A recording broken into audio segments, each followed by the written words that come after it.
O negrismo é uma ideologia que tenta dominar e controlar aquele que diz que é negro.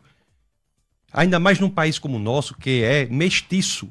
Eu, quando era criança, eu aprendi assim, ó, nós somos um povo mestiço. Hoje em dia, o comunismo... Hoje em dia não se aprende mais assim. Hoje em dia, a mestiçagem é um horror para a perspectiva comunista, esquerdista. Porque a mestiçagem prova que nós não somos estruturalmente racistas. Quem era o presidente do Brasil em 1910? Quem era? Nilo Peçanha, um negro. Presidente da República Federativa do Brasil, um negro. Nilo Peçanha, no início do século passado, muito antes do que Obama. Quem é o patrono da literatura brasileira? Machado de Assis, um negro. Quem é Pelé? É o quê? Chamado como Rei Pelé. Basta olhar para as evidências, andando na rua, você vai ver as pessoas absolutamente misturadas. Se nós fizermos qualquer exame aqui de genético, nós vamos ver que temos uma mistura belíssima e essa perspectiva está sendo perdida, atacada de forma feroz pelo comunismo para dividir as pessoas. Não há racismo estrutural no Brasil, pode haver racistas, mas racismo, o Brasil deu uma solução pacífica à tensão racial pela mestiçagem. E é isso que nós devemos defender. Defender que temos a solução. A esquerda não. O comunismo quer promover o crescimento da tensão. E tem outra coisa também que tem que ser dita. No IBGE, que passou agora recentemente, quando você vai marcar lá, você marca o quê? Quem é mestiço, marca o quê? Por que o IBGE não tem mestiço? Tem pardo. E por que que o comunismo, a esquerda, quando quer considerar que você tem 50, 60, 70, 80% de negros no Brasil, você soma negros e pardos. E quando você quer considerar que só tem 8% de negros, você separa. Se você vai dizer que qual é a porcentagem de negros... Depende da pauta, né? Qual é a população carcerária de negros no Brasil? Somam-se negros e pardos. E quem é pardo? Pardo é mestiço, por exemplo, de brasileiro com japonês. Não, eu no meu registro sou pardo. Então você será considerado para a população negra carcerária e será desconsiderado para a população negra na alta administração federal, por exemplo. É claro.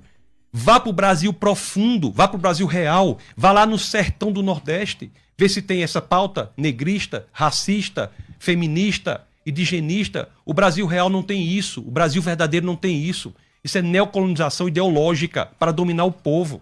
A mesma coisa a mulher. A mulher não é feminista. Quem gosta do feminismo é a feminista, não a mulher. Quem gosta do indigenismo é o indigenista, não o índio.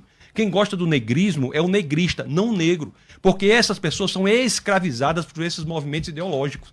E escravizadas é interessante por um método que é criado pela Escola de Frankfurt e pela filosofia do século XX, notadamente por Wittgenstein no Tractatus, na proposição 7, quando ele diz sobre o que não se pode falar deve-se calar, wovon man nicht sprechen kann, darüber muss man schweigen, sobre o que não se pode falar deve-se calar, pelo método da linguagem. É por isso que tem pessoas hoje que, como o próprio professor falou, disse, eu não tenho coragem de falar essa palavra. Como é que nós estamos abrindo mão da nossa autonomia linguística? Por que há palavras que você não pode dizer? Estão acabando a linguagem, porque da forma que nós falamos, nós pensamos. Da forma que nós pensamos, nós agimos. Então essas pessoas são colocadas nesses grupos ideológicos para terem sua linguagem controlada e, portanto, terem o seu pensamento controlado. Tem várias palavras que não se pode falar hoje. Você não sabe mais nem o que é mulher. O que é mulher? Ninguém sabe dizer. Quanto mais o que é normal, quanto mais o que é verdade, quanto mais o que é qualquer coisa, não se sabe dizer. O movimento LGBTista, por exemplo, tem em sua sigla a letra Q, que significa queer. Qual é o significado de queer? Ninguém sabe. É uma palavra cuja definição não é definível. Isso é para atacar ferozmente a capacidade linguística da população e, portanto, a capacidade de pensamento. O homossexual é vítima do LGBTismo. Considera a situação do ex-deputado federal, hoje já falecido, o senhor Clodovil Hernandes. Colocava sua opinião independente, notadamente homossexual, colocava sua opinião independente e era fortemente atacado pelos demais. Então nós temos que ver isso. As crianças estão sendo destruídas também por essas mesmas pautas. A diferença que tem, quando é que se sabe que é loucura e que não é? Nas evidências. Nas evidências. Vamos para as evidências. A escravidão é uma coisa horrível. Extirpa a dignidade do ser humano. Mas a escravidão não tem nada a ver com questão racial, não. O nome escravo, pastor, vem de eslavo. O nome escravo vem de eslavo. Mas aqui no Brasil não tem escravidão branca, irmão. Então vamos fazer pagamento histórico.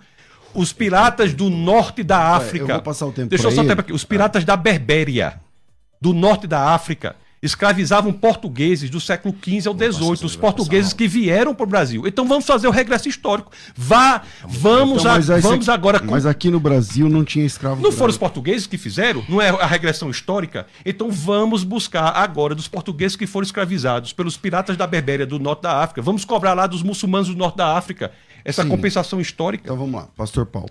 O senhor também? Eu estou fantástico. O senhor está muito nervoso. O senhor está gritando, está assim até mesmo. salivando. Ó, tá É salivando. a minha forma de falar. O senhor que eu tenho notado que está tremendo. O senhor está salivando. O senhor que está se mexendo quando eu estou falando.